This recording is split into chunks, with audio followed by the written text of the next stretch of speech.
Hello friends, मैं अमन कुमार आप सभी का एक बार फिर से स्वागत करता हूं अम्बेडकर एजुकेशन मिशन की क्लासेस में। वर्ल्ड जियोग्राफी को आगे बढ़ाते हुए हम आज आगे की क्लास करेंगे। जिसे पिछले वाली जो क्लास थी उसके अंदर हमने मून के बारे में और उसकी कलाओं के बारे में बात की थी। हमने उसमें थोड़ा जाना था कि चंद्र ग्रहण क्या होता है, सूर्य ग्रहण क्या होता है, तो उसको हमने बड़ा अच्छे ढंग से समझा और उससे आगे हम समझने वाली चीजें समझेंगे। देखिए, जो फैक्ट है थोड़े मैं आपको करवा चुका हूँ, थोड़े और फैक्ट होंगे वो और अपने कर लेंगे, लेकिन क्या है अपने को ज्यादातर क्या है चीजें समझनी है। तो चलिए आगे की क्लास स्टार्ट करते हैं। काफी चीजें बची हुई हैं, ज्वार भाटा है, ब्लू मून, रेड मून और जो चंद्रमा की जो कलाएं हैं जैसे कृष्ण पक्ष, शुक्ल पक्ष क्या होता है, ठीक है। तो वो सभी चीजें अपने समझते हुए आज आगे बढ़ेंगे। ट्रांजिट क्या है, ठीक है, युति वियुति क्या है, ये सभी चीजें अपने जानेंगे। तो आप इन सभी चीजों को जानना चाहते हैं तो आप क्लास में आज बने रहें, आपको काफी अच्छी चीजें सीखने को मिलेंगी। तो चलिए स्टार्ट करते हैं। चलिए, हमने देखा था कि सूर्य ग्रहण क्या होता है, सूर्य ग्रहण को जानेंगे और उसके जो और अन्य कलाएं हैं वो भी जानेंगे। चलिए हम देखते हैं कि जैसे कि पृथ्वी का चक्कर लगाने वाला क्या है, चंद्रमा है, और यहाँ पर क्या है, सूर्य है, ठीक है। आप सूर्य की और इनकी स्थिति को जानते चले। हमने इससे पहले जाना था कि सिजगी क्या है, सिजगी, ठीक है, सिजगी के बारे में अपने जाना था। सिजगी दोस्तों, सिजगी एक आभास है। क्या है, यदि मैं आसान भाषा में कहूं तो हमें आभास हो कि वो एक ही सीध में है और हालांकि वो एक सीध में नहीं होते, इसी को सिजगी कहा जाता है। यानी कि हमें एक आभासी चीज का आभास होता है। हमें देखिए, आप ये समझिए कि दूर से किसी को हमने देखा, हो सकता है कि वो आगे पीछे चल रहे हैं, ठीक है, आगे पीछे चल रहे हो सकता है वो उनका एंगल ये हो, है ना, असल में ये हो एंगल, लेकिन वो फिर भी हमें उधर से क्या दिखाई देंगे, एक सीध में दिखाई देंगे कि ये सिजगी है। तो मैंने सिजगी को आपको बड़े अच्छे ढंग से मैंने समझा दिया था, ठीक है। आज हम कुछ और चीजें समझते चलेंगे, ठीक है। चलिए हम स्टार्ट करते हैं, कृष्ण पक्ष और शुक्ल पक्ष से स्टार्ट करते हैं, ठीक है, कि कृष्ण पक्ष किसे कहते हैं, शुक्ल पक्ष किसे कहते हैं। उससे आगे की चीजें फिर अपने को जैसे जैसे बढ़ते चलेंगे समझते चलेंगे एक एक बात, ठीक है।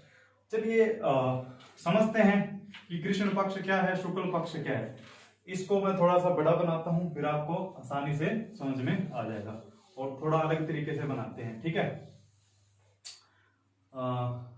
ये सूर्य है, ठीक, आपको मान के चलना है, और ये चंद्रमा है, थोड़ा बड़ा बना दिया मैंने, और ये पृथ्वी है, चंद्रमा के मुकाबले में थोड़ी बड़ी है, ठीक है। और ये क्या कहां चक्कर लगाता है, इस ऑर्बिट में चक्कर लगाता है। एक बात ध्यान रखना, जितने भी पिंड हैं जो सौरमंडल के अंदर, जितने भी पिंड हैं जो चक्कर लगाते हैं वो प्रवलयाकार पथ पर चक्कर लगाते हैं, ठीक है। तो ये क्वेश्चन भी पूछा गया है। यदि आप क्वेश्चन देखेंगे तो वहां पे यह भी है कि जो सौरमंडल के पिंड हैं वो किस प्रकार के पथ पर चक्कर लगाते हैं, तो प्रवलयाकार पथ। प्रवलयाकार का मतलब देखिए इस प्रकार से, इसको क्या कहते हैं, प्रवलयाकार। कहने का मतलब देखिए, थोड़ा ढंग से बनाता हूं, ये प्रवलयाकार पथ होता है। कहने का मतलब इस प्रकार के पथ पर ये चक्कर लगाते हैं, ना कि बिल्कुल गोल वृत्त पर, है ना। ये ऑप्शन में होता है कि गोल वृत्त पर चक्कर लगाते हैं। तो अपने को ये ध्यान रखना है, ये कंफ्यूजन नहीं रखना है, ये प्रवलयाकार पथ पर ही चक्कर लगाते हैं। तो इसी प्रकार जो चंद्रमा है ये भी पृथ्वी के क्या प्रवलयाकार पथ पर चक्कर लगाता है, ठीक है। तो इस प्रकार से क्या है, चक्कर लगाता है। तो ये स्थिति मान लीजिए कि जब क्या हो, सूर्य, चंद्रमा और पृथ्वी बिल्कुल सीध में हो तो क्या होगा, दो चीजें, दो अवस्थाएं बताई थी। एक तो सिजगी थी, सिजगी का मतलब है कि हमें ऊपर से और इधर से लगेगा, आभास होगा कि ये एक सीध में, लेकिन एक सीध में नहीं होंगे। और दूसरी स्थिति क्या थी, दूसरी स्थिति थी लीनियर की,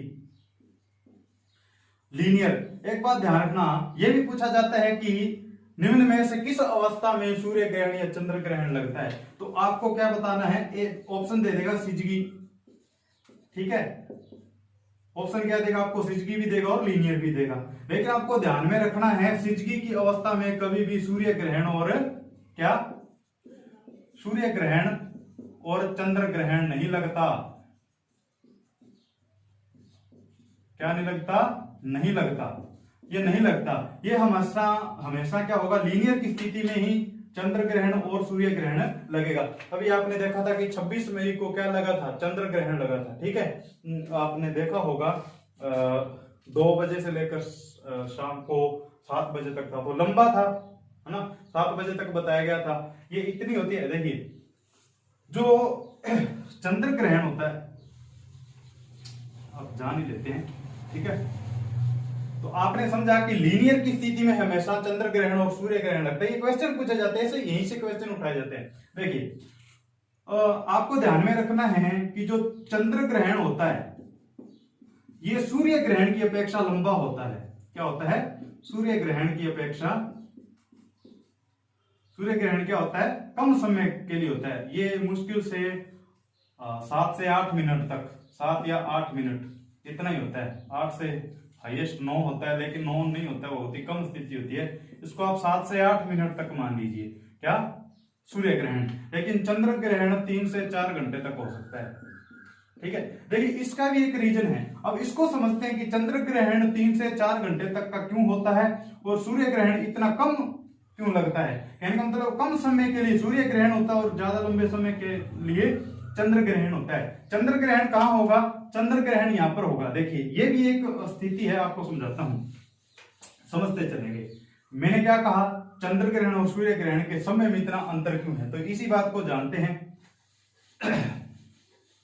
देखिए मैंने आपको समझाया कि जो चंद्रमा है वो क्या करता है, पृथ्वी का चक्कर लगाता है। ये बात बहुत ही समझने वाली है। ये बार बार मैं क्लास में क्यों बोलता हूं कि ये इसका चक्कर लगाता है, क्यों? क्योंकि हमें इसी बात से काफी चीजें समझ में आ जाती हैं कि इसका चक्कर लगाता है। ये समझने से हम काफी चीजें हल कर पाते हैं। ठीक है, और जो पृथ्वी है, पृथ्वी क्या करती है, सूर्य का इस प्रकार से चक्कर लगाती है, इस प्रकार से। ठीक है, ये बात बहुत ही महत्वपूर्ण है, आपको ध्यान में रखना है। ये दिशा कौन सी बना रहा हूं, ये दिशा भी आपको ध्यान में रखना है, इस दिशा को भी ध्यान में रखना है। यह भी पूछा जा सकता है कि पृथ्वी सूर्य का चक्कर किस दिशा में लगाती है, यह भी पूछा जाता है। ऑप्शन क्या दिया जाता है, पश्चिम से पूर्व या फिर पूर्व से पश्चिम। ठीक है, ऐसे ऑप्शन दिए जाते हैं, उत्तर से दक्षिण। ठीक है, इस प्रकार से ऑप्शन दिए जाएंगे, आपको कंफ्यूज किया जाएगा। देखिए हमेशा क्या होता है कि प्रश्न मुश्किल नहीं होता, प्रश्न कभी भी ज्यादा मुश्किल नहीं होता, मुश्किल होता है उसके ऑप्शन। ऑप्शन ऐसे दिए जाते हैं जहां पर हमें कंफ्यूजन हो, तो हमें वहीं पे ही जो ध्यान में रखता है चीजें वही आगे जाता है, वही पेपर को अच्छे से कर पाता है। देखिए तो आप देखिए दिशाएं, देखिए आप, ये दिशाएं हैं। उत्तर कहां लिखते हैं, ऊपर, आपको फ्रेम में नहीं आ रहा होगा ना। देखिए दिशाएं देखिए, इस प्रकार से दिशा होती है। ये उत्तर होता है, ये दक्षिण होता है, ये पश्चिम होता है, ये पूर्व होता है। ये तो बात आपको नॉर्मल पता होगी, मान के चल रहा हूं। ठीक है, तो आप देखिए पृथ्वी की दिशा क्या है, पृथ्वी की दिशा क्या है, इस तरफ जा रही है ना। कहां से जा रही है, पश्चिम से किसकी तरफ जा रही है, पूर्व की तरफ। तो पृथ्वी की जो परिक्रमण दिशा है वो क्या है, पश्चिम से पूर्व है। ठीक है, और एक और बात आपसे पूछी जा सकती है कि पृथ्वी की घूर्णन दिशा क्या है। पृथ्वी की घूर्णन दिशा भी यही है, पृथ्वी की घूर्णन दिशा भी पश्चिम से पूर्व की तरफ है। ठीक है, आपको ध्यान में रखना है। चलिए अब ये बात समझ में आ गई। और क्या है, चंद्रमा भी यही इसी दिशा में क्या करता है, पृथ्वी का चक्कर लगाता है। चंद्रमा भी इसी दिशा में, जो सेम पृथ्वी जिस दिशा में सूर्य का परिक्रमण और घूर्णन करती है, उसी दिशा में चंद्रमा भी पृथ्वी का घूर्णन और परिक्रमण करता है। और एक बात ध्यान में रखनी है, इससे उल्टे कौन चलते हैं, आपको ध्यान में रखना है। इससे उल्टी दिशा में चलने वाले 2 ग्रह हैं, आपको यह भी ध्यान में रखना है, शुक्र और कौन सा है, अरुण। ये 2 ग्रह हैं जो किस दिशा में चलते हैं, पूर्व से पश्चिम की दिशा में। ये 2 ग्रह हैं, बाकी सभी उसी दिशा में चलते हैं जो अपने पृथ्वी और चंद्रमा चलते हैं। तो चलिए, मैंने क्या कहा था आपको, मैंने बात ये कहा था कि चंद्र ग्रहण ज्यादा लंबे समय तक क्यों होता है और सूर्य ग्रहण है कम समय के लिए क्यों होता है। आप इस बात को समझें। जब यहाँ पर चंद्रमा है, आप समझिए, यहाँ पर चंद्रमा है, ये सूर्य है, तो ये अभी क्या होगा, बिल्कुल सामने है इसके, क्या धरती के ऊपर क्या है, इसका प्रकाश ओझल हो गया कुछ समय के लिए। एक और बात को ध्यान रखना है, जो ये सूर्य ग्रहण लगता है, सूर्य ग्रहण लगता है संपूर्ण पृथ्वी पे नहीं लगता है ना, कुछ जगहों तक ही लगता है। क्यों? क्योंकि देखिए, अब यहाँ पर हमारे क्या है, रोशनी है, यहाँ पर सुबह का समय है, ठीक है, यहाँ पर हमें सूरज दिखाई दे रहा है। जब हमें सूरज दिखाई देगा तभी तो ग्रहण लगेगा ना। जैसे कि मैंने चंद्रमा के बारे में बताया कि चंद्र ग्रहण कब लगता है, चंद्र ग्रहण तब लगता है जब क्या हो, पूर्णिमा हो, क्योंकि हमें दिखाई देगा तभी तो हमें पता चलेगा इस पर ग्रहण है या नहीं, है ना। तो सूर्य देखिए दिन में हमें दिखाई दे रहा है, ठीक है। जब हमारे यहाँ पर रात होती है तब अमेरिका है, ठीक है, अमेरिका साइड है, उस साइड में क्या होता है, अंधेरा होता है, यानी कि रात होती है ना। तो देखिए, दिन में ओझल होगा तभी तो हमें पता चलेगा कि आज क्या है, सूर्य ग्रहण है। जहां पर ये दिखाई दे रहा है उन्हीं के लिए तो सूर्य ग्रहण है। देखिए, वैसे तो सूर्य ग्रहण है, पृथ्वी के सामने आने के बाद है, लेकिन मेरे कहने का ये मतलब है कि कुछ जगहों तक ही दिखाई देता है, कुछ जगहों पर हमें दिखाई देता है, हर जगह सूर्य ग्रहण दिखाई नहीं देगा। वो मैंने आपको रीजन बता दिया क्यों, है ना, कुछ सीमा तक ही होता है। अब देखिए, अब ये सामने आ चुका है, तो अब यहाँ पर क्या हो गया है, ये क्या लग गया है, सूर्य ग्रहण लग गया, क्योंकि चंद्रमा पृथ्वी और सूर्य के बीच में आ चुका है। पृथ्वी और सूर्य के बीच में क्या आ गया, चंद्रमा। इस चंद्रमा के कारण यहाँ से क्या दिखाई नहीं दे रहा है, सूर्य दिखाई नहीं दे रहा है, ठीक है। तो ये क्या हो गया, सूर्य ग्रहण। अब देखिए कि मैंने कहा सूर्य ग्रहण कम समय के लिए क्यों होता है, मैंने कितना बताया था आपको, 7 से 8 मिनट तक का होता है। अब रीजन समझते हैं। अब देखिए, पृथ्वी किस दिशा में जा रही है, इस दिशा में जा रही है ना, इस दिशा में, और चंद्रमा किस दिशा में जा रहा है, चंद्रमा इस दिशा में जा रहा है। अब देखिए, जब 2 चीजें क्रॉस करेंगी एक दूसरे को, ठीक है, आप मान लीजिए गाड़ी में जा रहे हैं, किसी गाड़ी में यात्रा कर रहे हैं, गाड़ी में, ठीक है, एक गाड़ी जा रही है इस दिशा में और एक गाड़ी जा रही है इस दिशा में। बताइए आप कितने समय तक वो एक दूसरे के पास सामने रहते हैं। उत्तर मिल गया आपको, ठीक है, बहुत ही कम समय के लिए, क्योंकि वो एक दूसरे को क्या कर रहे हैं, क्रॉस कर रहे हैं, वो एक दूसरे को क्या कर रहे हैं, क्रॉस कर रहे हैं। तो बताइए आप कितने समय के लिए हो पाएगा, बहुत ही कम समय के लिए हो पाएगा ना। तो यही इसका उत्तर है कि सूर्य ग्रहण, यही कारण है कि मुश्किल से 7 से 8 मिनट तक लगता है, क्योंकि बहुत ही, क्योंकि देखिए चंद्रमा कहां जा रहा है, इधर जा रहा है, देखिए चंद्रमा कहां जा रहा है, इधर जा रहा है, और पृथ्वी कहां जा रही है, उधर।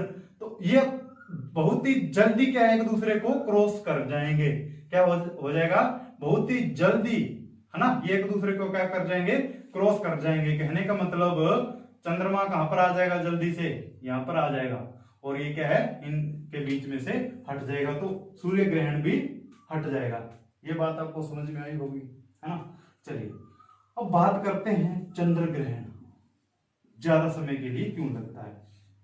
चंद्र ग्रहण यहां लगेगा क्या, नहीं लगेगा, क्यों, क्योंकि यहां पर तो क्या होगी, यहां से प्रकाश जा रहा है, ये तो मावस होगी ना, इधर से तो हमें दिखाई नहीं दे रहा है, ये ओझल में है ना, यहां से तो हमें चंद्रमा दिखाई नहीं दे रहा, तो यहां पर तो चंद्र ग्रहण नहीं लग सकता। मैंने आपको बताया था ये कब लगता है, पूर्णिमा के दिन ही लगता है। तो पूर्णिमा कहां होगी, बताइए आप, पूर्णिमा होगी यहां पर, पूर्णिमा कहां होगी, जब यहां पर होगा क्या, चंद्रमा, तभी तो देखिए आप तभी तो देखिए यहां से इसका प्रकाश इसके ऊपर जा रहा है, ठीक है, सामने से पूरा प्रकाश पड़ रहा है इसके ऊपर, ठीक है। तो यहां पर क्या होगी, यहां पर रात होगी ना चंद्रमा पर, यहां पर क्या होगी, रात होगी चंद्रमा पर, और यहां पर क्या होगा, पूर्णिमा। कहने का मतलब वहां पर रोशनी होगी ना, तो हमें यहां से क्या है, पूरा चांद दिखाई देगा। हमें यहां से, यदि हम यहां से देखते हैं तो हमें पूरा चांद दिखाई देगा, हमें ऐसा दिखाई देगा वो, है ना, क्योंकि जो अंधेरा है, अंधेरी रात है, वो तो इसके दूसरी साइड में है ना, पिछली साइड में। लेकिन हमें यहाँ से क्या, यहाँ से हम देख रहे हैं, पृथ्वी से यहाँ से हम देख रहे हैं, ये पूरा दिखाई दे रहा है। कहने का मतलब यहाँ पर अब क्या है, पूर्णिमा है, यहाँ पर क्या है, पूर्णिमा है। तो अब देखिए पूर्णिमा जैसे ही, अब ये चंद्रमा जैसे ही मान लीजिए यहाँ पर बिल्कुल एक सीध में आते हैं, जब पृथ्वी, देखिए आप इस बात को, जब पृथ्वी चंद्रमा और सूर्य के बीच में आ जाती है, जब पृथ्वी चंद्रमा और सूर्य के, कहने का मतलब ये स्थिति हो जाए इनकी, तब क्या हो जाएगा, चंद्र ग्रहण होगा। लेकिन मैंने क्या कहा कि लंबे समय तक होता है। अब यही बात आपको यहां पर भी समझ में आ जाएगी, क्योंकि देखिए चंद्रमा किस तरफ जा रहा है, उस तरफ जा रहा है, पृथ्वी भी उस तरफ जा रही है। जब दो ही गाड़ियां एक ही दिशा में जा रही हों तो वो लंबे समय तक साथ में रहेंगी ना। यहां से मान लीजिए आपको एक उदाहरण देता हूं, ठीक है, आप समझना इस बात को। मान लीजिए कि आप यहां पर किसी को टारगेट करके बैठे थे, ठीक है, आप मान लीजिए किसी को टारगेट करके बैठे थे और आपको शूट करना था किसी को, ठीक है, शूट करना था। अब वो क्या है, दौड़ रहा है, वो क्या है, दौड़ रहा है, इस तरफ दौड़ रहा है, ठीक है, वो दौड़ रहा है। लेकिन अचानक इनके बीच में कोई आ जाए, वो भी इस तरफ दौड़ रहा है, ठीक है ना, तो क्या होगा, ये भी इस तरफ दौड़ रहा है, ये भी इस तरफ दौड़ रहा है, तो ये दोनों एक दूसरे के साथ साथ लंबे समय तक चलेंगे ना, यहां तक लंबे समय तक चलेंगे, है ना, जब तक कि एक दूसरे का पथ ये क्रॉस ना कर दें। तो यही स्थिति होती है चंद्र ग्रहण के समय। चंद्र ग्रहण, चंद्रमा, यहां ये चंद्रमा था, ये हमारी पृथ्वी थी, ये सूर्य है, जो टारगेट लगाए बैठा है ये सूर्य है। अब इनके बीच में क्या आ गई है, पृथ्वी आ गई है। अब इस सूर्य को ज्यादा समय तक क्या है, इसको रोशनी देने के लिए, कहने का मतलब इसको टारगेट करने के लिए ज्यादा समय तक इंतजार करना पड़ेगा, क्योंकि इन दोनों की दिशा क्या है, एक ही दिशा है ना। अब देखिए पृथ्वी यहां पर आ चुकी है। अब अपने को थोड़ा सा ऊपर डायग्राम लेके चलते हैं ताकि आपको समझ में आ जाए। समझ में तो आ रही है ना दोस्तों? यदि आपको समझ में आ रही है मेरी क्लास, ठीक है, आपको अच्छी लग रही हो तो आप लाइक और सब्सक्राइब जरूर करें, ठीक है, जिससे कि मेरा भी मनोबल बढ़े। मैं इससे आगे भी आपको बहुत ही बेहतरीन क्लासें लेके आने वाला हूं।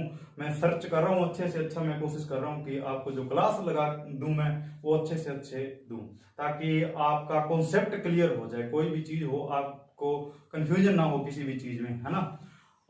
मेरा मानना है कि यदि आपने मेरी क्लास लगाई हो, ठीक है, और आप एग्जाम देने जाएं, ऐसे प्रश्नों के उत्तर भी आप दे दें जो आप पढ़ के नहीं गए, ठीक है, क्यों, यदि आप कॉन्सेप्ट समझ जाते हैं तो ऐसे प्रश्नों के भी उत्तर आप दे सकते हैं जो आपने पढ़े नहीं है। क्यों? क्योंकि आपकी समझ विकसित हो चुकी है, और आपकी समझ विकसित है तो आपको पता होगा ना दोनों की दिशा इधर है, तो ये अपने आप ही आपको पता चल जाएगा कि हाँ ज्यादा समय लगने ही वाला है भाई, है ना।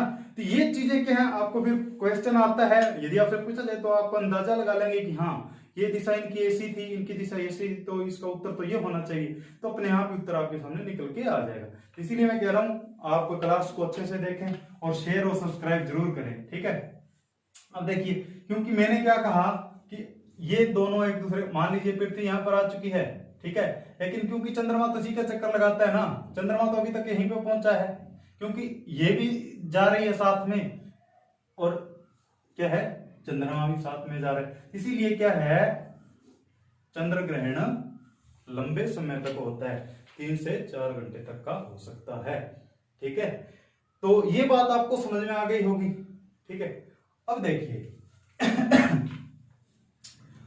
चंद्र ग्रहण और सूर्य ग्रहण के समय की बात अपने समझ चुके हैं। अब इसकी कलाओं के बारे में जानते हैं कि इसकी कलाएं क्या हैं। फेजेस ऑफ लूनर फेजेस, ठीक है, इसको कहते हैं मून फेज, यानी कि चंद्रमा की कलाएं, ठीक है। जानते हैं चंद्रमा की कलाएं, फेजेस ऑफ मून, हिंदी में कहेंगे चंद्रमा की कलाएं। कला क्या होती है बताइए? कला ऐसी होती है जो कुछ अलग करके दिखाए, है ना, कुछ विचित्र हो। तो विचित्र क्या होता है चंद्रमा के अंदर? विचित्र ये होता है कि कभी हमें ये पूरा दिखाई देता है, कभी आधा, फिर उससे कम, फिर उससे कम, फिर एक दिन ये ओझल हो जाता है। जादू दिखाता है ना अपने, जादूगर क्या होता है, आपको जादू दिखाएगा, है ना। वो एक बार आपके सामने कर देगा, फिर वो ऐसे करेगा, मतलब क्या है कि वो आपको अचंभा लगेगा, आप है क्या उसके अंदर, कला है। तो यही चंद्रमा भी करता है हमारे साथ, वो भी अपनी कलाएं दिखाता है, कभी ओझल कभी सामने, कभी ओझल कभी सामने, कभी चंद्र ग्रहण। तो ये क्या चीजें हैं, ये इसकी क्या है, कलाएं हैं। तो ये फेजेस ऑफ मून है, ठीक है। तो इन्हीं को जानेंगे कि कैसे ये हो पाती हैं। कहने का मतलब हम जादूगरी के बारे में जानेंगे कि ये जादू करता कैसे। हमारे मन में होता है ना कि जादूगर है वो जादू करता कैसे, हम आज यही जानेंगे कि जो चंद्रमा है वो अपने जादू कैसे दिखाता है। चलिए देखते हैं। स्थिति को जानना बेहद जरूरी है, यही आपके लिए उत्तर है। कहने का मतलब यही आपके लिए उत्तर है। देखिए पृथ्वी बना देता हूं, नहीं ये थोड़ा बड़ा बनाते हैं ताकि आपको समझ में आ जाए, ठीक है ना, आप समझ लेना इस बात। मून, पृथ्वी, ठीक है, और इसकी दिशा, ठीक है। अब देखिए यहां पर प्रकाश कहां पड़ रहा है, यहां पर प्रकाश पड़ रहा है और यहां पर अंधेरी रात है ना। तो यहां पर तो पूरा हमें क्या दिखाई देगा, चंद्रमा काला दिखाई देगा। यहां पर कैसा दिखाई देगा, देखिए एक बात और में ध्यान, ये जो मैं डायग्राम बना रहा हूं, ठीक है, ये आपको भी अपनी कॉपी में बनाना है, आपको भी इसको नोट करना है, ठीक है। जैसे मैं बनाता चलूं वैसे आप भी बनाते चले, तभी आप अच्छे ढंग से समझ पाएंगे। अपनी तरफ से अपने हाथ से खुद बनाएं, है ना। कभी ऐसा ना हो कि आप केवल फैक्ट ऐसे लाइन में लिखे जा रहे हैं कि ये ऐसे है, ये बात ऐसी थी, ये बात ऐसी थी, ऐसे लिखना व्यर्थ है, फिर आप जियोग्राफी अच्छी नहीं कर रहे हैं, ठीक है। फिर आपको क्लास भी आपकी ये व्यर्थ हो जाएगी, ठीक है। आपको ये जरूर बनाना है जो मैं ये डायग्राम बना रहा हूं, इससे क्या अपने को पता चल जाएगा कि क्या स्थिति होती है। तो इस तरफ से तो हमें ये पूरा का पूरा क्या है, दिखाई ही नहीं देगा इस तरफ से। अब इस तरफ से देखेंगे, इस तरफ से अपने देखेंगे, चलिए इधर से देखते हैं, चंद्रमा दिखाई नहीं देगा क्योंकि ये एक साइड में इधर से ओझल हो चुका है ना। ये तो हमें यहाँ पर कैसा दिखाई देगा, ऐसा, कहने का मतलब दिखाई नहीं देगा। जब ये पूरा कुछ भी हिस्सा दिखाई नहीं देगा तो क्या होगी, यहाँ पर अमावस होगी, क्या होगी, अमावस, क्या होगी, अमावस होगी ना। अब देखिए ये इधर जा रहा है, जैसे इधर चलेगा ना, इसकी दिशा यही है, आप ध्यान रखना, दिशा आपको ध्यान में रखनी है। जैसे ही यहां पर आता है, ठीक है, अब प्रकाश तिरछा चल जाएगा इसके ऊपर। अब यहां से प्रकाश क्या होगा, यहां से तिरछा जाएगा ना, देखिए यहां पर तो पड़ेगा प्रकाश, यहां से इतना इसके ऊपर प्रकाश तिरछा चला जाएगा, है ना। लेकिन हमें अब थोड़ा सा देखिए, हमें कैसा दिखाई देगा, हमें ये इतना हिस्सा, ये काले वाला नहीं, ऊपर वाला, ठीक है ना। आप जूम भी कर सकते हैं, थोड़ी वीडियो जूम करके देख लीजिएगा, आपको ऐसे दिखाई देगा चंद्रमा, ठीक है ना। लेकिन यहां से इस तरफ रोशनी पड़ रही है ना, ये प्रकाश है, देखिए प्रकाश बदलता जाएगा जैसे ये दूर जाता जाएगा ना, फिर ये यहां तक हमें कैसा दिखाई देगा, ऐसा दिखाई देगा, ठीक है। अब मैं सीधा बना रहा हूं, आप समझ चुके होंगे, ठीक है ना, आप समझ चुके होंगे। जैसे इधर चला जाता है, फिर ये उससे थोड़ा और बड़ा दिखाई देगा, फिर थोड़ा और बड़ा दिखाई देगा, है ना। क्यों, क्योंकि इसकी रोशनी क्या है, तिरछी चली जा रही है, सूर्य की रोशनी क्या है, यहां से तिरछी चली जा रही है, तो यहां पर ये बदलता जाएगा, यहां पर जाएगा। देखिए इधर से ये क्या हो रहा है, सामने आ रहा है ना, धीरे धीरे सामने आ रहा है, तो ज्यादा रोशनी पड़ेगी इधर, क्योंकि देखिए असल में ये तो आधे हिस्से पर उतना ही, देखिए ये तो यहां जाएगा तब भी ये यहां पर रोशनी दे रहा है ना, ये यहां पर जाएगा तब भी यहीं पे रोशनी दे रहा है, ये यहां पर जाएगा तब भी आपको दिखाई नहीं दे रहा होगा ना। बोर्ड के ऊपर लिखता हूं ऊपर, ठीक है। देखिए ये तो कहीं भी चला जाएगा, ये रहा, है ना, वहीं पे प्रकाश उतना ही पड़ रहा है, लेकिन चेंज क्या हो रहा है बताइए आप, यहाँ पर चेंज क्या हो रहा है, चेंज हमारा एंगल चेंज हो रहा है, क्या हो रहा है, हमारा देखने का जो एंगल है पृथ्वी से वो चेंज हो रहा है ना। अब देखिए पहले ये यहाँ पे थी पृथ्वी, हमें यहाँ से दिखाई नहीं दे रहा था। अब ये इधर चला गया तो स्थिति पृथ्वी की बदल गई, ये हमें यहाँ से दिखाई देना शुरू हो जाएगा, है ना। आप समझ रहे हैं ना बात को, ठीक है। देखिए ये पृथ्वी यहाँ पर थी, ठीक है। जब ये यहाँ पर था तो हमें तो यहाँ से, देखिए हमें तो सूरज की तरफ से देखना ना, तो देखिए हमें तो इसका इधर वाला हिस्सा दिखाई नहीं दे रहा था। अब ये यहाँ पे आ गया, हो सकता है यहाँ से इधर वाला थोड़ा थोड़ा हिस्सा दिखाई देने लगे पृथ्वी के ऊपर से, फिर ये यहाँ पे आ गया तो हमें और ज्यादा हिस्सा दिखाई देने लगेगा। इधर वाला हिस्सा दिखाई दे रहा है ना, इसको ऐसे बांट के देख लो आप, इसको 1 मान लो, इसको 2 मान लो, है ना। 1 2 कहने का मतलब हमें एंगल तो एक वाला ही दिखाई देगा, मानना वो घूमता भी है, लेकिन जो सूर्य की तरफ रहता है उसको हम 1 मानेंगे। क्या, जो सूर्य की तरफ दिशा रहती है उसको हम 1 मानते हैं, इनके प्रकाश वाली दिशा को हम 1 नंबर मान लेते हैं, और जो जहां पर अंधेरा रहता है, कहने का मतलब छाया रहती है, उसको हम क्या मान लेते हैं, 2 मान लेते हैं, ठीक है। तो असल में हो क्या रहा है, असल में इसका एंगल चेंज हो रहा है पृथ्वी से, है ना। तो इसका एंगल चेंज हो गया तो अब हमें यहाँ पे क्या है, ज्यादा दिखाई देगा। यहाँ पे एंगल चेंज हो गया तो बिल्कुल हमारे सामने हो गया ना, इधर से तो दिशाएं देखिए आप, पृथ्वी से देखने की दिशा, है ना, यहां से तो चेंज हो गया एंगल। फिर देखिए उसके बाद एंगल चेंज होते जाएंगे, आप इस बात को समझ लेंगे तो बड़ा आसानी से समझ जाएंगे ना। जैसे कि आप भी देखते हैं, आपके सामने कोई गाड़ी जा रही है ना, मान लीजिए कोई भी है, आपका अच्छा संबंधी है, ठीक है, वो आपको देख रहा है, आप उसको देखे जा रहे हैं, दूर तक देखे जा रहे हैं ना, आपकी नजर उससे हटती नहीं है, नजर हटती नहीं आपकी, तो आप उसे देखे जा रहे हैं। जैसे वो दूर या उसका एंगल बदलता जाएगा, वो आपसे ओझल ओझल होता जाएगा, है ना। जैसे एंगल उसका आपके पास आता तो स्पष्ट आपको चेहरा दिखाई देगा, एंगल दूर या कहीं और जाता है तो आपको उसका चेहरा स्पष्ट दिखाई नहीं देगा। ऐसा ही हमारे साथ चंद्रमा की तरफ से होता है, ठीक है ना। तो अब देखिए आते आते ये पूरा दिखाई देने लग जाता है यहाँ से, है ना। फिर यहाँ पर आते आते इसका एक तरफ वाला पूरा का पूरा एंगल हमें यहां से दिखाई देने लगेगा। तो हमें क्या है, यहां पर क्या दिखाई देगी, पूर्णिमा।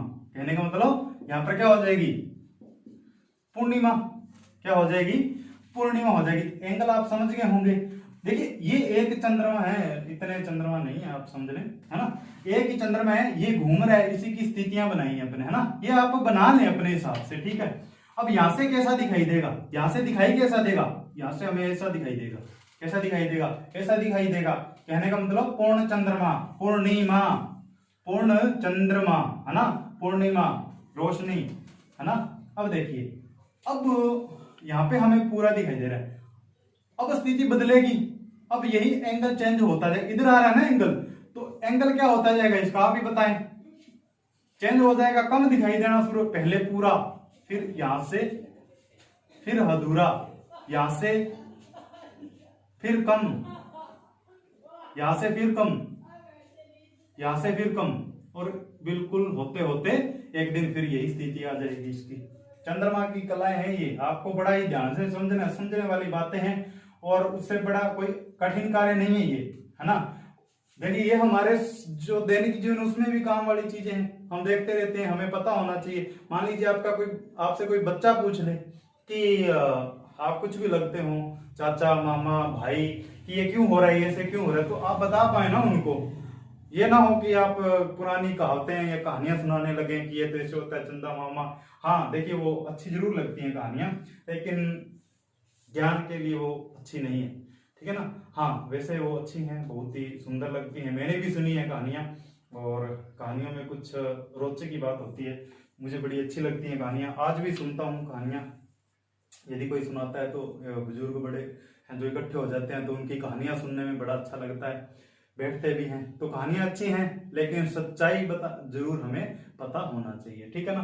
तो ये इसकी कलाएं हैं। अब देखिए कृष्ण पक्ष, शुक्ल पक्ष सुना होगा, ठीक है। देखिए जब ये यहाँ बिल्कुल काला हो जाता है मून, इसे क्या कहते हैं, इसे कहते हैं न्यू मून। नोट कर लें आप, न्यू मून क्या है, अमावस या फिर अमावस, इनके काला चंद्रमा, बिल्कुल काला, कुछ भी हिस्सा दिखाई ना दे, वही न्यू मून है। आपको लगेगा कि न्यू मून नया चंद्रमा, तो जो पूरा दिखाई दे रहा है आपको लगेगा कि ये है चंद्रमा, चमक रहा, वाह वाह ये तो चमक रहा है, यही तो नया होगा, आप उत्तर क्या कर देंगे, पूर्णिमा के दिन वाला पूर्ण चंद्रमा वही आपके लिए। लेकिन नहीं, जब ये यहाँ पर है, जब क्या है अमावस के दिन है तो न्यू मून है। न्यू मून इसलिए कहा गया है क्योंकि इसके बाद ये दिखाई देना शुरू हो जाता है, निकलना शुरू हो जाता है। समझ रहे ना बात आप मेरी। अमावस के बाद ही तो हमें ये देखिए यहां से दिखना शुरू हुआ है ना। पहले इतना था तो यहीं से हमारे लिए न्यू मून है ना, यहाँ से। अब देखिए यहाँ ये क्या है, ओल्ड मून है। ओल्ड मून हो गया ना, बूढ़ा हो गया। पूरा होने के बाद देखिए पहले व्यक्ति छोटा सा होता है, बचपन में छोटा सा होता है, फिर वो बड़ा होता है, एक दिन फुल बड़ा हो जाता है। कहने का मतलब उसके आगे उसके बढ़ने की कोई संभावना नहीं रहती, तो क्या होता है, ओल्ड हो जाता है ना, बूढ़ा। फिर वो इधर चलना शुरू हो जाता है। तो न्यू मून आपको ध्यान में रखना है, ये परीक्षाओं में पूछा जाता है। पूछे वही सवाल जाते हैं जहां पर कंफ्यूजन होता है, जो आसान होता है वो नहीं पूछा जाता। परीक्षा हमेशा आपको बेदखल करने के लिए होती है, ना कि सिलेक्ट करने के लिए। सिलेक्ट हमें होना पड़ता है ना, हमें होना पड़ता है सिलेक्ट। और सिलेक्ट कैसे होंगे, जब हम सभी चीजें समझ जाएंगे, परीक्षा के स्वभाव को समझ जाएंगे तो अपने आप सिलेक्ट हो जाएंगे। तो चलिए ये बात आप समझ चुके होंगे। अब देखिए एक होता है कृष्ण पक्ष, ये तो सुने होंगे ना आपने, कैलेंडर देखा होगा, कैलेंडर में कृष्ण पक्ष होता है, एक शुक्ल पक्ष होता है। ईमानदारी से बताइए, आप ईमानदारी से बताना आपको, ठीक है। कमेंट में बताएं, आप कमेंट में जरूर बताएं कि इससे पहले आपको कृष्ण पक्ष और शुक्ल पक्ष का पता था या नहीं। हाँ वैसे पता होगा, आपने पढ़ा होगा कि आज शुक्ल पक्ष है, शुक्ल पक्ष की 10वीं है, शुक्ल पक्ष की 5वीं है, आपने पढ़ा होगा कृष्ण पक्ष। लेकिन क्या आपको ये पता था ये होते क्यों है, कहते क्यों है, ये रीजन क्या है इसका, चलिए आज समझते हैं। देखिए कृष्ण का मतलब क्या है, श्री कृष्ण को आप सभी जानते हैं। श्री कृष्ण का नाम कृष्ण क्यों था, क्योंकि वो क्या थे, काले थे, इसीलिए उनका नाम कृष्ण पड़ा था। शुक्ल क्या होता है, शुक्ल रोशनी है ना, शुक्ल का मतलब क्या होता है, उजाला, यही होता है ना। तो देखिए उजाला या रोशनी कुछ भी मान ले आप। अब ये कब होगी, उजाला या रोशनी कब दिखाई देगी अपने को, ये अब मैं आपको समझाता हूं। अब देखिए काला था, यहाँ पे काले से क्या हुआ, ये सफेद होना शुरू हुआ, ठीक है ना। ये सफेद होना शुरू हुआ, कहने का मतलब किसकी तरफ जा रही है, काले से किस तरफ जा रही है, शुक्ल की तरफ जा रहा है ना, ये शुक्ल की तरफ जा रहा है। शुक्ल का कहने का मतलब चमकने की तरफ जा रहा है, यहां से चमकना शुरू होगा, यहां से चमकना शुरू होगा। तो यहां से यहां तक की क्या, यहां से यहां तक की चंद्रमा की यात्रा जो कि शुक्ल की तरफ जाती है, ये क्या कहलाती है, शुक्ल पक्ष कहलाती है। हिंदी कैलेंडर में आपने देखा होगा, हिंदू कैलेंडर उसमें बहुत ये चीजें ही ध्यान में रखी जाती है, ठीक है। यहां से यहां तक की स्थिति, यहां तक की स्थिति क्या कहलाती है, शुक्ल पक्ष कहलाती है, क्योंकि चंद्रमा यहां से दिखाई देना शुरू हो जाता है। और यहीं से यहां तक की अमावस तक की इसकी यात्रा, यहां तक की आपको पता चल गया होगा, कृष्ण पक्ष कहलाती है। क्या कहलाती है, कृष्ण पक्ष कहलाती है। अब आपको बात एक और ध्यान में रखनी है, ये बात समझ गए होंगे आप, चलिए दोबारा समझा देता हूं। यहां से यहां तक की जो चंद्रमा की रोशनी की तरफ जो जाने वाली, कहने का मतलब जब से ये दिखाई देना शुरू होता है अमावस के बाद, ये बात ध्यान में रखनी है, अमावस के बाद जब दोबारा ये दिखाई देना शुरू होता है उसको क्या बोलते हैं, शुक्ल पक्ष बोलते हैं। और ये दिशा देखिए आप, क्या है ये दिशा, आपको ध्यान में रखनी है, ठीक है ना। हो सकता है कि आपको दिशा ना पूछा जाए, लेकिन अपने को ध्यान में रखना है समझने के लिए। और यहां से पूर्णिमा के बाद का जो समय होता है वो क्या कहलाता है, कृष्ण पक्ष। क्यों, क्योंकि पूर्णिमा के बाद दोबारा क्या है, जो चंद्रमा उज्जवल होना शुरू हो जाता है, इसको क्या बोलेंगे, कृष्ण पक्ष बोलेंगे, ठीक है। ये बात समझ में आ गई। और ये कितने दिन की यात्रा होती है, कितने दिन की यात्रा होती है, 14 दिन की यात्रा यहां पर होती है, और 14 दिन की यात्रा यहां से लेकर 14 दिन की यात्रा यहां से लेकर यहां तक की होती है, 14 दिन की। 14 और 14 कितने होते हैं, 28। कहने का मतलब हर 28 दिन के बाद क्या होती है, अमावस और पूर्णिमा की स्थिति। क्या है, अमावस और पूर्णिमा की स्थिति हर कितने दिन बाद होती है, कितने बाद, बताइए आप। अब देखिए आप, मैं आपको बताता हूं कैसे आपको समझ में आएगा। ठीक है, यहां पर चंद्रमा पूर्ण दिखाई दे रहा है।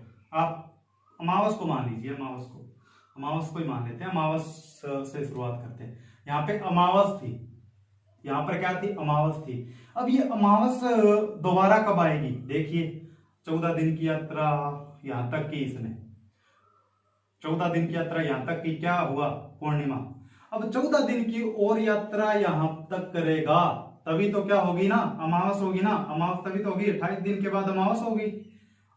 आप इसी को भी धार मान के चलिए कि पूर्णिमा कितने दिन के बाद आती है, 14 दिन की यात्रा यहां तक की, फिर 14 दिन की यात्रा यहां तक की, फिर आई क्या, पूर्णिमा। कहने का मतलब हर 28 दिन के बाद अमावस और पूर्णिमा होती है। ठीक है ना, ये बात आपको समझ में आ गई होगी। चलिए, आपको अच्छे से समझ में आया है तो अभी अभी अभी आप क्या करें, वीडियो को लाइक जरूर करें। अभी आपको ये कॉन्सेप्ट अच्छा लगा, आपको समझ में अच्छे से आया तो लाइक जरूर करें आप इसको। ठीक है, मुझे एक लाइक ही चाहिए आपका, है ना, वो बहुत है मेरे लिए, जिससे मेरा हौसला बढ़ेगा। ठीक है, चलिए अब हमें क्या समझना है, हाँ ये समझ चुके हैं अपने, पूरी चीजें मिटा दूं क्या एक बार, इसको अच्छे से बनाएंगे दोबारा से इसको। ठीक है, देखिए दोस्तों, एक दिक्कत पता है क्या है, दिक्कत ये है दोस्तों कि अब आपको पता है गर्मी का मौसम है। ठीक है, यहाँ पर अपने स्टूडियो के अंदर क्या सुविधाएं कम है, और एक कूलर है, अगर वो चला लेते हैं तो इतना शोर करता है वो कि फिर वीडियो बनाएंगे तो आपको शोर दिखाई देगा, मेरी बात सुनाई नहीं देगी। तो अब क्या करना पड़ता है, उसको बंद करने के बाद क्या करते हैं, वीडियो को रिकॉर्ड करते हैं, चाहे कितनी भी गर्मी हो। ठीक है, तो गर्मी के अंदर भी बनाते रहते हैं अपने वीडियो।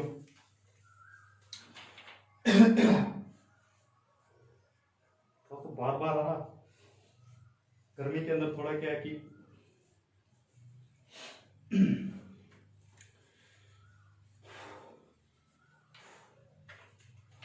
हाँ, तो ये आपको समझ में आई होंगी चंद्र ग्रहण और क्या सूर्य ग्रहण के बाद, और इसकी ये क्या कहलाती हैं, कलाएं। तो चंद्रमा की कलाएं आपको समझ में आई होंगी। ठीक है ना, अब क्या बात करेंगे, मैंने कहा था कि हम आपको क्या समझाएंगे, ब्लू मून और नंबर 2 ब्लड मून, है ना, या आपने सुना होगा, बहुत बार सुना होगा, ब्लू मून क्या है और ब्लड मून क्या है। मैंने आपको बताया कि हर 28 दिन के बाद क्या लगती है, पूर्णिमा लगती है ना, और अमावस्या भी 28 दिन के बाद। मान लीजिए महीना, एक हमारा महीना कितने दिन का होता है, कोई 30 दिन का होता है, कोई 31 दिन का होता है। मान लीजिए 30 और 31 का महीना है। ठीक है, और उसकी 1 या 2 तारीख को क्या थी, 1 या 2 तारीख को क्या थी, पूर्णिमा थी, क्या थी, पूर्णिमा थी। अब देखिए 2 से 3 4 5 6 7 8 9 10 30 31। ठीक है, यहां से 28 और जोड़ दो इसके अंदर, कहने का मतलब 30 तारीख को फिर क्या होगी, फिर पूर्णिमा होगी। समझ में आई ना बात आपको, कहने का मतलब ऐसा कोई एक महीना जिसकी 1 या 2 तारीख को क्या लग जाए, पूर्णिमा लग जाए, और अब क्या होगा, उसी एक महीने में दोबारा पूर्णिमा लग जाएगी, है ना। यह महीना था, आप कुछ भी मान लीजिए, इसको उदाहरण के लिए जनवरी मान लीजिए, यह जनवरी का महीना है, मान लीजिए किसकी 1 या 2 जनवरी को मान लीजिए क्या हो गया, पूर्णिमा लग गई है। तो ये मान के चलिए ये लग ही जाएगा क्या, 30 या 31 तारीख तक क्या पूर्ण चंद्रमा हमें दिखाई देगा, कहने का मतलब पूर्णिमा हमें दिखाई देगी। इसका मतलब देखिए, इसी एक महीने में 2 बार, आप इसको नोट कर लें, एक ही महीने में 2 बार, क्या, दोबारा से बोल रहा हूं, एक महीने में 2 बार पूर्णिमा क्या कहलाती है, ब्लू मून कहलाती है। क्या कहलाती है, ब्लू मून कहलाती है। इसी को क्या बोलेंगे अपने, ब्लू मून। ऐसा नहीं कि ब्लू हो जाएगा, ये नीला हो जाएगा, नहीं, इसी को ब्लू मून कहते हैं। एक ही महीने में जब 2 बार पूर्णिमा लग जाए उसे क्या कहते हैं, ब्लू मून कहते हैं, आपको याद रखना है इसको, क्या एक ही महीने में 2 बार पूर्णिमा लगने को क्या कहते हैं, ब्लू मून कहते हैं। ये बात आपको समझ में आ गई होगी। और ये ब्लू मून कैसे लगता है, महीने की 1 या 2 तारीख को यदि पूर्णिमा है तो स्वाभाविक सी बात है, यदि वो 30 दिन का महीना है तो उसके 30 तारीख को क्या हो जाएगी, पूर्णिमा हो जाएगी। बस ये बात अपने को ध्यान में रखनी। अब बात करते हैं ब्लड मून की। क्या बात करते हैं, ब्लड मून की, ठीक है। इसके बाद युति और व्युति की कंडीशन समझेंगे, युति क्या है और व्युति क्या है, ठीक है। कंजक्शन और अपोजिशन दोनों चीजें। ब्लड मून की बात करते हैं, ये क्या है, चंद्रमा। देखिए पृथ्वी का अपना वायुमंडल है, आपको पता होगा, जिसके कारण यहाँ पर जीवन संभव हो पाया है। और ये वायुमंडल केवल यहाँ पृथ्वी तक ही सीमित नहीं है, इसका बहुत लंबा विस्तार है। इसका क्या है, ये वायुमंडल है ना। इसको ऐसे बनाते हैं, इसे आप चक्कर में ना पड़ जाओ। कहने का मतलब इसका वायुमंडल दूर तक फैला हुआ है। ये बात समझ में आ रही है ना आपको। ये पृथ्वी का क्या है, वायुमंडल है।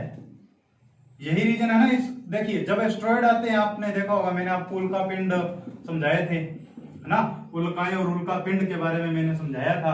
जब वो आते हैं पृथ्वी के वायुमंडल में तो वायुमंडल के साथ घर्षण करते हैं, और घर्षण करने के बाद जलकर वो क्या हो जाते हैं, खत्म हो जाते हैं, है ना। और यदि वो खत्म हो जाते हैं तो उल्काश्म कहलाते हैं, है ना। और जब वो पृथ्वी पर आकर गिरते हैं तो उल्का पिंड कहलाते हैं। कहने का मतलब वो घर्षण किसके साथ हुआ था, वो घर्षण किसके साथ हुआ था, क्या कोई व्यक्ति गया क्या घर्षण करने के लिए उसके साथ, या हमने कोई मिसाइल छोड़ी, नहीं। काम क्या कर रहा था, पृथ्वी का वायुमंडल। इस बात को आपको ध्यान से समझना है, क्या काम कर रहा था, पृथ्वी का वायुमंडल। अब देखिए अपने को क्या समझना है, ब्लड मून। क्या समझना अपने को, ब्लड मून के बारे में समझना है। देखिए यहां से सूर्य की रोशनी जाती है ना, स्वाभाविक सी बात है, रोशनी जाएगी, किसके अंदर से होते हुए जाएगी, चंद्रमा तक पहुंचेगी। तो किसके अंदर से होते हुए पहुंचेगी, वायुमंडल से, किसके, पृथ्वी के वायुमंडल से। जब देखिए इसकी किरणें पृथ्वी के वायुमंडल से गुजरती हैं, पृथ्वी के वायुमंडल से गुजरती हैं, तो ये क्या हो जाती हैं, अपवर्तित हो जाती हैं। क्या हो जाती हैं, अपवर्तित हो जाती हैं। आपने विज्ञान में पढ़ा होगा, ठीक है। तो ये क्या हो जाती हैं, अपवर्तित हो जाती हैं। लेकिन जो क्या होती है, कौन सी किरण, लाल किरण, ठीक है ना, रेड फ्लैक्स जो होती है वो क्या करती है, वो इसको क्रॉस कर जाती है। वो क्या कर जाती है, इसको क्रॉस कर जाती है वायुमंडल को। और वो क्या है, सीधा फिर किसके, वो रेड कलर किसके ऊपर जाएगा, रेड रोशनी, लाल रोशनी किसके ऊपर पड़ेगी, चंद्रमा के ऊपर। ये क्या है, चंद्रमा, है ना।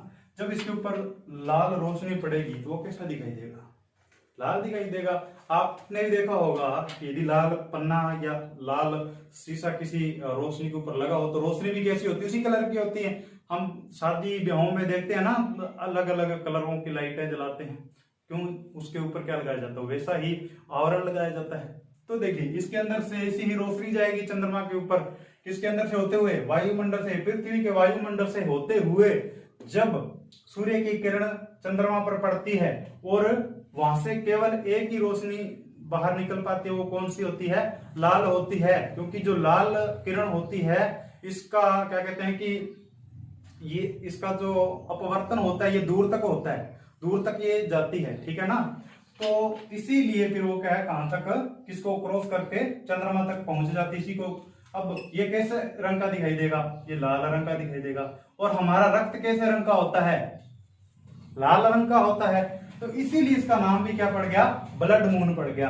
और ये हमेशा ये भी बात आपको ध्यान में रखनी है, जब ये चंद्रमा दिखाई देगा तभी ब्लड मून होता है, और पूर्ण चंद्रमा होगा तभी ब्लड मून होता है। आपको ये बात को आप ध्यान में रखना है, ठीक है ना। इसलिए तो देखिए आप जब ट्रैफिक होता है, ट्रैफिक है ना, ट्रैफिक की जो रेड लाइट होती है रोकने के लिए, है ना, रोकने के लिए होती है, वो क्यों होती है, क्योंकि जो रेड लाइट है वो दूर तक दिखाई देती है। हमेशा ट्रेन को रोकने के लिए, है ना, ट्रेन को रोकने के लिए लाल झंडी क्यों दिखाते हैं, आपने देखा होगा, फिल्मों में देखा है ना आपने कि एक मूवी देखी मैंने रजनीकांत की, ठीक है, तो उसके अंदर वो जो हीरो होता है वो गाड़ी के आगे मतलब खड़ा हो जाता है। रजनीकांत जी हमारे महान शख्सियत है वो तो, ठीक है। और फिर वो जो उसकी नायिका होती है ना, वो गाड़ी को रोकने के लिए क्या करती है, अपना जो लाल दुपट्टा है वो हिलाती है ना।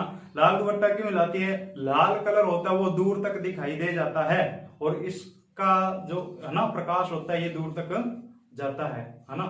इसीलिए गाड़ी को रोकने के लिए ट्रैफिक लाइट ये क्या होती है, लाल कलर की होती है। और हमेशा हम कहते हैं ना खतरे का रंग लाल, खतरे का रंग लाल, इसीलिए कि यदि कहीं खतरा है तो वहां पर लाल रंग से पोत दिया जाए, ताकि जो खतरा है हमें काफी दूर से ही दिखाई दे जाए। और ऐसा ना हो, मान लीजिए कोई ऐसा कलर है कि वो पास जाके दिखाई दे और वहां हमने खतरे की जगह लगा दिया, पता चला कि खतरे के पास पहुंचने के बाद हमें खतरे का पता चला और हम क्या हो गए, भगवान को प्यारे हो गए। तो कहने का मतलब हमें दूर से दिखाई दे जाए ना, ये तो होना, मान लीजिए कि अजगर है, ठीक है, वहां पर अजगर रहते हैं, या सांपों का कोई ऐसा द्वीप है भी ऐसा, ब्राजील में एक द्वीप है जहां पर सांप ही सांप रहते हैं, ठीक है। मान लीजिए वहां पर हमेशा कोई कलर लगा दे जो दूर से दिखाई ना दे, हमें दिखाई तब दे जब वहां पे चले जाए, है ना। वहां पर जाने के बाद हमें पता चले कि अरे भाई यहाँ पे तो सांप ही सांप थे, ठीक है। मतलब दूर से दिख जाना चाहिए, खतरे से दूर ही रहना चाहिए। कहावतें भी हैं, भैया खतरे से तो दूर ही चले आप, है ना। तो इसीलिए खतरे को दर्शाने के लिए भी लाल कलर का उपयोग किया जाता है, ताकि खतरा दूर से हमें दिखाई दे जाए। तो यही है भाई लाल कलर की पहचान, अब मैंने आपको बता दिया। इसलिए इसको भी क्या बोलते हैं, रेड मून बोलते हैं। क्लास मुझे लगता है ज्यादा लंबी हो जाएगी, ठीक है। इसके बाद देखिए दोस्तों, अपने जो ज्वार भाटा है वो है, ठीक है। ज्वार भाटा क्यों आता है और इसकी स्थितियां क्या क्या हैं, क्या क्या इसके अंदर कारण बनते हैं। देखिए ज्वार भाटे के कारण पूछे गए हैं क्वेश्चन, मैं आपको बताता हूँ कैसे क्वेश्चन आते हैं। वो पूछता है कि निम्न में से ज्वार घाटे का कारण या कारक क्या क्या है, ठीक है। ऑप्शन क्या देगा वो, ऑप्शन क्या देगा, चंद्रमा का गुरुत्वाकर्षण, पृथ्वी का गुरुत्वाकर्षण, सूर्य का गुरुत्वाकर्षण, पृथ्वी का घूर्णन, ठीक है, ये ऑप्शन देगा। अरे भाई आपको तो दोनों तीनों सभी ऐसा लगेंगे, अरे भाई ये तो सभी सही हैं, अब इनमें से चुनना आपको मुश्किल हो जाएगा, है ना, मुश्किल हो जाएगा। आपको क्या लगेगा यार, चंद्रमा नहीं, नहीं सूर्य का गुरुत्वाकर्षण तो सबसे ज्यादा है, तो सूर्य, ठीक है। आपका यहाँ पर क्या हो गया, गलत हो गया, है ना। तो यही चीजों को अपने समझेंगे अगली क्लास में कि क्यों ये ज्वार भाटा आता है ना। ज्वार भाटा क्या होता है वो समझाएंगे पहले कि होता क्या है ज्वार भाटा। किसी को तो पता ही नहीं है कि ज्वार और भाटे में अंतर क्या है ना। वो सभी चीजों को एक जैसा मानकर चलते हैं। तो आप अपनी क्लास लगा रहे हैं तो उम्मीद है आपको अच्छे से समझ में आ रही होगी। यदि आपको समझ में आ रही है तो मैं बार बार बोल रहा हूँ, आप कमेंट जरूर करें। कमेंट में बड़ी कंजूसी करते हैं आप, है ना। आप कमेंट जरूर करें, ठीक है। उससे फिर और ज्यादा अच्छी वीडियो लेके आएंगे, आपको और ज्यादा समझाएंगे, आपका जो कॉन्सेप्ट है वो क्लियर कर देंगे, है ना। और हाँ, एक और चीज रह चुकी है भैया, सूर्य ग्रहण के कौन कौन सी स्थितियां होती हैं वो बची हैं, ठीक है ना। कि सूर्य ग्रहण जो है, ठीक है, सूर्य ग्रहण की जो कलाएं हैं वो 3 हैं, वो मैं आपको अगली क्लास में ही समझा दूंगा, है ना। इसके नेक्स्ट वीडियो होगा उसके अंदर मैं आपको बता दूंगा कि कितने प्रकार के सूर्य ग्रहण होते हैं, ठीक है। तो आज के लिए इतना ही, बाकी अगली क्लास में करेंगे। धन्यवाद।